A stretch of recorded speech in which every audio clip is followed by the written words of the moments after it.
Le quartier de la Grande Poste, noir de monde dans le centre d'Alger. 37e vendredi consécutif de contestation du régime. Il coïncide avec le 65e anniversaire du déclenchement de la guerre d'indépendance contre la France. C'est la symbolique qui est importante. Nous sommes le 1er novembre, 65e anniversaire du déclenchement de la révolution et de la guerre de libération algérienne. Aujourd'hui, pour la première fois, c'est le chef de cette même armée qui est visé par la population pour refuser les élections qu'il propose, mais surtout pour réclamer une deuxième indépendance, comme s'il vivait une continuité du système colonial. Les ministres doivent être choisis en fonction de leurs compétences et de leurs expertises, et non de leurs allégeances politiques. Aujourd'hui, les manifestants réclament l'application de la constitution libanaise, qui est la mise en place d'élections qui seraient basées sur un parlement laïque.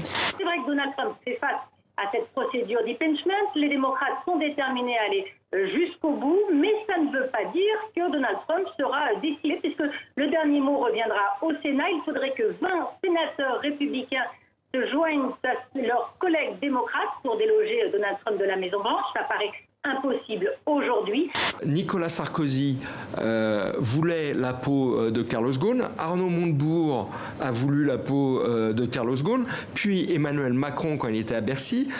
Donc on a quand même, quelles que soient les étiquettes politiques, les hommes politiques qui avaient en charge le suivi de Renault, ou en tout cas qui avaient des problèmes avec Carlos Ghosn. Et pourquoi ils ont Parce qu'il n'en faisait qu'à sa tête. C'était un des tout premiers festivals au monde à présenter par exemple des séries télévisées ou des formes télévisuelles en plus du cinéma. Et puis aujourd'hui, on a continué dans ce chemin-là en présentant, non seulement on continue à en présenter des séries télévisées, des grands films de cinéma bien entendu, et puis aussi toute une programmation autour des nouveaux médias. C'est important que tous les gens ils voient qu'est-ce que ça veut dire un pays sous régime religion, quoi qu'il soit. À partir du moment où la religion est mêlée au gouvernement, c'est un désastre humanitaire total et c'est pour ça que c'est important aujourd'hui de montrer ça.